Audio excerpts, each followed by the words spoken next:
So bahagi yun, no? Hindi ko lang alam kung nabanggit ko sa inyo nung nakaraang linggo. No? Pero doon sa mga nagbubinaryo sa loob na siyang araw na ito, ito ay si Lucy. No? Ito ang official mascot ng Simbahang Katolika para po sa pagdiriwang natin ng Jubileo sa taong ito 2025 na may tema na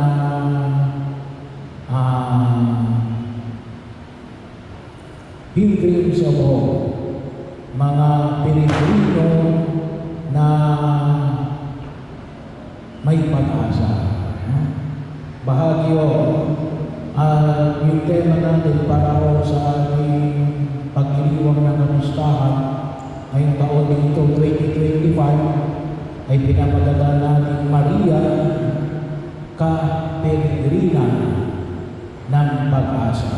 Kaya bahagi yun na kung saan ay makita natin yung kahalagahan ng dakilang biyaya na ito na ay pinagkakaloob ng Diyos sa pamamagitan ng kanyang simbahan every 25 years. So bahagi yun.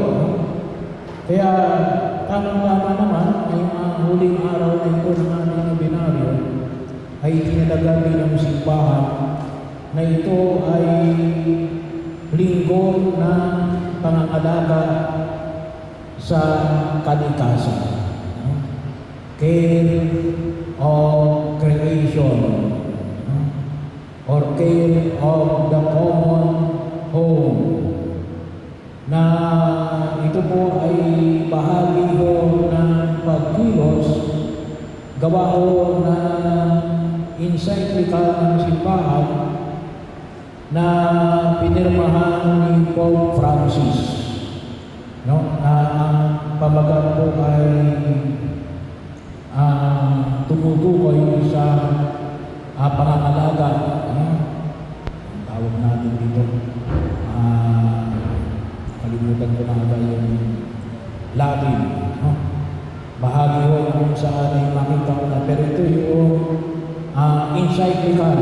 Pag sinabi natin encyclical, medyo may bigat, no? Hindi po ito exhortation. Pag sinabi natin encyclical, hindi pwede hindi, no?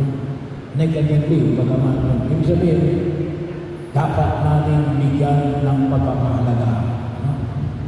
Ang exhortation, pag sinabi natin exhortation, kung maaari, yun, pwede oo, pwede hindi. Pero ito, encyclical, medyo may kabigatan. At ito ay tumutukoy din sa lahat sa pagkaunawa ng alin na pangangalaga ng ating kalikasan. Sapagkat yung pag-ibig sa Diyos at pag-ibig sa kapwa ay pinalalim. Kasi yung inspirasyon ni Pope Francis dito ay walang iba kundi si San Francisco ng Assisi, no? Na tinawag niya ang araw bilang kapatid na lalaki, brother son, no? At ang moon bilang sister, no? Sister mo. So bahagi mo, sabi nga natin tayo ay magkakaroon kung hindi lamang sapagkat tayo ay kapwa-tao, hindi lamang maka-Diyos, hindi lamang makatao, yung hamon ay pinamamalit ng buong likabal, kinakailangan din natin makakalikasan. Kasi kung tutusin, magkakabit-kabit yan, bahagi din siguro na inaalala natin yung tinatawag din, hindi lang gawa ng climate change, yung tinatawag din natin biodiversity, kinakailangan ng ibang bahagi na nakikita natin sa mundong ginagalawan natin na tayo lahat ay magkakaugnay.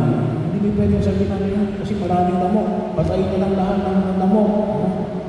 Hindi yung pwedeng mayroon yung mawawala. Kaya nga sa tinatawag natin, pinangangalagaan natin na huwag ma-extinct ang isang species, no? Kung maaari sa makaka-apekto yun sa iba pang hayop, halaman, o kahit na sa tao sa daigdig na ito. At ang mamamali mo naman, yung ating unang ebanghelyo. Anong unang ebanghelyo natin? Hindi pala unang ebanghelyo. Unang pagbasa. Mula sa aklat ng karunungan. Anong sinasabi roon? Ang sabi po ng may aklat ng karunungan, sabi niya, nakikita niyo ba ang Diyos sa mga bagay na nalikha sa daigdig na ito? Napakalaga makita natin ng Diyos. Nasaan ang Diyos sa mga bulok, mga bao, mga halaman, mga hayop, nariyan ba ang Diyos? Nakakalungkot na kayo ang panahon na ito na alin? Nawawala na. Hindi na namin pinapansin ang Diyos. Tayo ay nangyayari kung tawagin na natin ay naging materialismo na lamang. Nawala na ang Diyos. Kaya walang pangalagang makita natin at pinaalala sa natin. Bakit? Kasi yung may gawa niya ang Diyos. Kung talagang pagkinilayan natin. Sabi nga natin kapag kayo ay mahilig kalimbawa sa art, hindi lang yung sabi na maganda yung art, ito talaga yung sino may gawa nito. Kaya bahagi nyo yung bang makita natin yung pagkilos ng Diyos sa kanyang mga nilikha. At sa kanino, ang mga ating mga nilikha ay tunay natin ay magpakilala sa ating bilang pagtulong upang higit natin pakinabangan ang biyaya ng pagliligtas ng Diyos. Ang biyaya ng pagiging manlilikha ng Diyos. To become more creative. Bahagi yun na kung saan huwag natin kalimutan. Kaya, tingnan natin, baka sa panahon ng ating pinagkilo sa daigdig na ito, nakalimutan na natin ang Diyos. Sinasabi ko sa aklat ng karunungan, sana kapag nakita ninyo yung mga bagay na yan, ay makita ninyo ang may likha niya na walang iba kundi ang Diyos. Bakit po? May epekto ito. Malaki yung epekto niyan kasi kung hindi natin nakikita ang Diyos, ano mangyayari? Ating sabihin natin ni Alin, hindi natin i-respeto ang mga bagay na ito dahil hindi natin nakikita ang Diyos diyan. Sisirain natin ito, wawasakin natin ito. Kaya sino yung magkakaroon ng problema? Tayo. Well, sa akin ngayon, ang ating pinaproblema yun, yung problema ng baha. At dito rin umahantong yung pangalawang bahagi. Ano yun? Sa Ebanghelyo, ipinamanig natin ngayon sa araw na ipinamanig. Hindi ka pwede makapaglingkod ng sabay sa Diyos at kayamanan. Bahagi ating muli yung itinuturo sa atin ng kalikasan. Sabi nga natin ngayon, marami tayo ngayong problema. Ang issue ngayon ay alin? Yung tinatawag natin flood control projects na dapat tayong tumulong sa tao. Pero ano nangyari? Ang pinili kasi ay kayamanan. Hindi ang Diyos. Kaya ang nangyari, substandard ang ating mga flood control projects. Pinili ang kayamanan, kaya ano nangyari? May mga proyektong guni-guni. Nasa papel lamang. Wala talaga sa aktual na nakakayuan.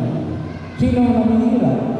Sa bayan ng Pilipino, ang mamamayan, nahihirapan tayo.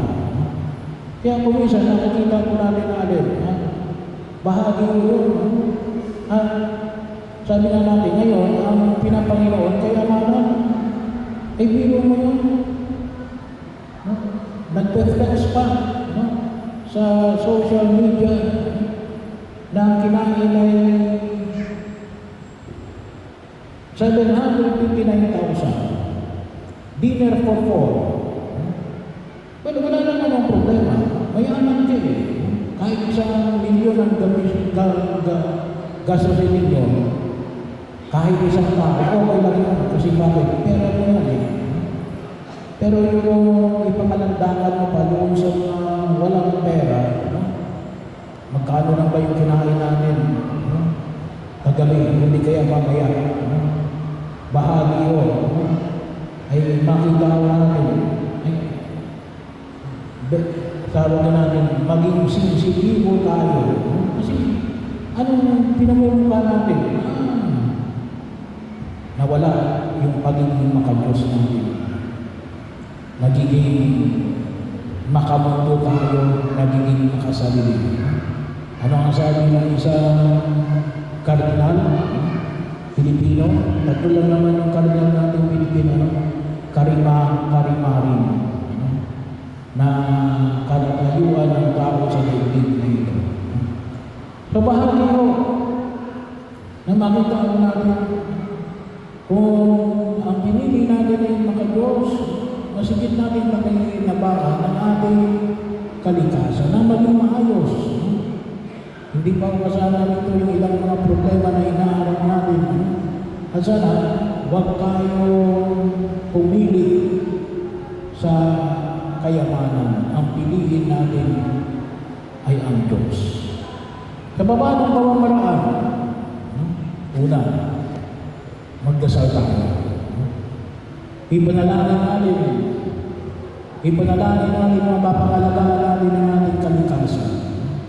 Ipanalangin natin yung mga tao na sa posisyon, nasa BPWS, nasa Kongreso, nasa LGU, no? Sa kung ano mang kanilang kinatutayuan, ipanalangin natin sila natin nawa yung ibinoto natin ni Alin ay piliin ang pagiging makadiyos. Hindi piliin ang pagiging gahaman sa kayamanan. Magamit natin na mapangalagaan natin ang ating sarili at ang ating kalikasan. Magamit natin ang mga bagay na ito para hindi natin pakinabangan yung pagliligtas na pinamamagay ng Diyos. Ipanalangin din natin sa ating sarili natin na sabi nga na huwag tayong mawala ng pag-asa. Bahagyo, yun kasi yung tema natin yung Jubilee. Paglalakbay ng may pag-asa na mababago pa ang isang bayanang Pilipino. Pangalawa, siguro pag hinapin natin kalikasan, simple lang, segregation. Matuto tayo mag-segregate yung nabubulok at hindi nabubulok. Simple ba? Pero napakahirap. Alam mo, kahit na rito, sa pagsabihan mo yung Greeks at saka yung mga sa Pakistan, mahirap, hindi lalo-lalo sa inyong mga bahay. Simple lang yun. Alam nyo, million din ang ginagastos natin sa basura. Ay, siguro sabihin ng Malibay Father, ay ibinuulsa naman. Wala tayong magagawa doon. Wala tayo sa posisyon na yan. Sabi mo, pag-usal natin yun. Pero, kung makikita nyo, kung mapag-iwalay ninyo, yung nabubulok at hindi mabubulok, kung hindi man 1/3 hanggang 1/2, ay makikita nyo na alin, yung itatapon nyo lang. Bahagi, yung iba pwede mabulok. Kung mayroon kayong bakuran, ilagay ninyo sa inyong bakuran. Bahagi yun, simple lang yun. Pero kung minsan napakahirap, hindi natin nagagawa. Pero bakit ito mahalaga ito? Sapagkat baka mamaya pagdating natin doon sa namin, tatanong sa atin, ay kayo baga ay nangalaga sa ating kalikasan Father, hindi naman ako nasa flood control project. Sa bahay mo, pinagsasikapan mo lang kahit makamang segregation, pangangalaga natin para makatulong tayo sa pagkasayos ng ating lipunang ginagalawan. Bahagi yun. Itong dalawa lang na ito ay dilog natin sa harapan ng Diyos. At nawa, kasama sa Maria, bahagi yun na makikita natin na nawa, sabi nga natin, ano yung kagalakan na tulong ni Maria, dala-dala natin sa Jesus na siyang ating pag